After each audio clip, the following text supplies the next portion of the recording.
verse 15, time has moved on. And it came to pass that as Jesus sat at meat in his house, we've often sat at meat, haven't we? You don't sit down for dinner, you sit at meat. Sat at meat. Even if it's meatless. Is this a normal meal or is this a feast? Because there are many publicans and sinners who also together with Jesus and his disciples. There were many. So this must have been a large public affair. And I'm assuming we're in Levi's house. Yes.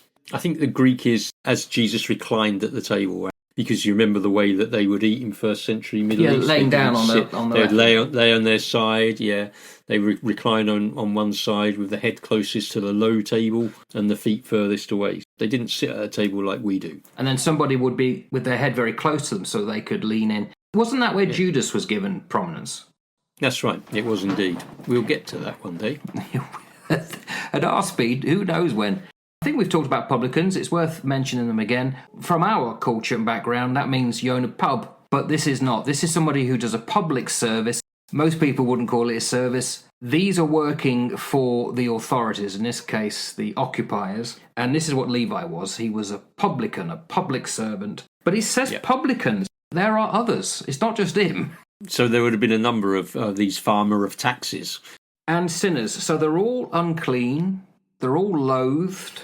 And this sinners is a vague term that was often used by the Pharisees against those that didn't follow the laws. I think they're often called the people of the land.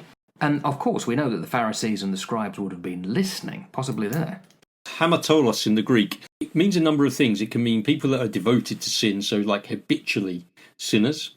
It can be people that aren't free from sin, so people like you and me, who we're just failed, flawed individuals. Hang on, why am I being included in it? It could be people that are really super wicked, like Hannibal Lecter. It could encompass all of the wicked people in the world type of thing. Or people that are stained with a particular type of vice or crime, or tax collectors and heathens. Which is the same for most of them people then. Which is the same.